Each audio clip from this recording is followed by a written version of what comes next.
दोस्तों, किसी भी प्रोजेक्ट की सफलता उस पर काम करने वाली टीम पर ही निर्भर करती है, क्योंकि कोई भी काम हो वह सिर्फ सोचने भर से सफल नहीं होता, बल्कि उसको सफल बनाते हैं उस पर दिन रात मेहनत करने वाले लोग। और आज हम ऐसे ही 2 टैलेंटेड महिलाओं के बारे में बात करेंगे जिन्होंने दिन रात एक करके हमारे चंद्रयान 2 मिशन को सफल बनाने में अहम भूमिका निभाई। और खासकर उनकी काबिलियत के लिए उन्हें देश भर में रॉकेट वुमेन और डेटा क्वीन के नाम से भी जाना जाता है। और दोस्तों, अपनी प्रतिभा के दम पर इन महिलाओं ने न सिर्फ अपना बल्कि भारत का नाम भी पूरी दुनिया में ऊंचा कर दिया। जी हाँ दोस्तों, हम बात कर रहे हैं इसरो की जानी मानी साइंटिस्ट और चंद्रयान 2 मिशन में सबसे अहम भूमिका निभाने वाली rocket women of India Ritu Karidhal और डेटा क्वीन मुथैया विनीता के बारे में, जिन्होंने भारत के अंदर नारी शक्ति की ताकत को बिल्कुल सही साबित करके दिखाया है।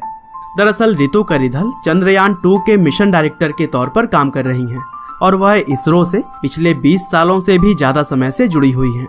और दोस्तों, रितु करिधल ने अपने जीवन के बारे में बताया कि वह शुरू से ही अंतरिक्ष में रुचि रखती थी और एक साइंटिस्ट बनने के सपने को लेकर वह हमेशा ही आगे बढ़ती रही। यहाँ तक कि स्पेस से संबंधित उनका इंटरेस्ट कुछ ऐसा था कि वह नासा और इसरो के हर समाचार को न्यूज़पेपर से कट करके अपने पास रखा करती थी। और फिर लखनऊ से फिजिक्स में मास्टर की डिग्री लेने के बाद रितु ने बेंगलुरु स्थित इंडियन इंस्टीट्यूट ऑफ साइंस से एरोस्पेस इंजीनियरिंग की भी पढ़ाई की है। और फिर पढ़ाई पूरी करने के बाद से रितु ने 1997 से इसरो में काम करना शुरू कर दिया। और फिर अगले कुछ सालों में ही उन्होंने अपनी ऐसी काबिलियत दिखाई कि 2007 में पूर्व राष्ट्रपति APJ अब्दुल कलाम से उन्हें इसरो यंग साइंटिस्ट का अवार्ड मिला। और दोस्तों, रॉकेट मैन ऑफ इंडिया कहे जाने वाले अब्दुल कलाम जैसे अवार्ड मिलना यंग साइंटिस्ट रितु के लिए बहुत ही बड़ी बात थी, क्योंकि शायद यहीं से आगे चलकर उनके अंदर भी यह जज्बा आया कि अपने काम के दम पर वह रॉकेट वुमेन ऑफ इंडिया कहलाई। और दोस्तों, रितु करिधल न केवल एक कमाल की साइंटिस्ट हैं, बल्कि वह एक कमाल की माँ भी हैं, क्योंकि उनके 2 बच्चे भी हैं। साथ ही उन्होंने हमेशा ही अपनी प्रोफेशनल और पर्सनल लाइफ को अच्छे से मैनेज किया हुआ है। और दोस्तों, आगे चलकर जब उस समय के सबसे बड़े मिशन मंगलयान पर बहुत सारे वैज्ञानिकों ने काम किया, तब रितु करिधल के असल टैलेंट की पहचान हुई। और फिर उनकी काबिलियत को देखते हुए चंद्रयान 2 के लिए उन्हें मिशन डायरेक्टर बना दिया गया। और अभी तक अगर देखा जाए तो रितु ने अपनी जिम्मेदारियों को बहुत ही अच्छे ढंग से निभाया है। वहीं दोस्तों, अब अगर हम बात करें चंद्रयान 2 की ही एक और इम्पॉर्टेंट महिला वैज्ञानिक मुथैया विनीता की, तो वो भी इस मिशन के सबसे अहम लोगों में से एक हैं, क्योंकि डेटा क्वीन के नाम से पहचानी जाने वाली विनीता सबसे तेज तर्रार वैज्ञानिकों में से एक मानी जाती हैं। और दोस्तों, चंद्रयान 1 मिशन के प्रोजेक्ट डायरेक्टर रह चुके डॉक्टर M अन्नादुराई ने ही विनीता को चंद्रयान 2 मिशन में बतौर प्रोजेक्ट मैनेजर काम करने के लिए प्रेरित किया था।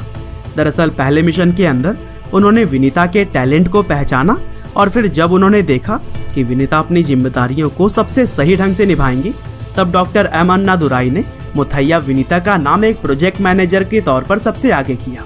इसके अलावा विनीता को 2006 में एस्ट्रोनॉमिकल सोसाइटी ऑफ इंडिया से बेस्ट वुमन साइंटिस्ट का भी अवार्ड मिल चुका है।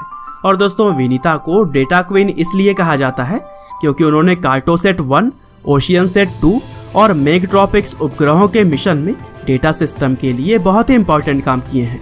और दोस्तों, किसी भी प्रोजेक्ट की सफलता उसके डेटा पर ही काफ़ी हद तक निर्भर करती है, और इसीलिए चंद्रयान 2 मिशन के अंतर्गत विनीता से अच्छा प्रोजेक्ट मैनेजर शायद ही कोई हो सकता था।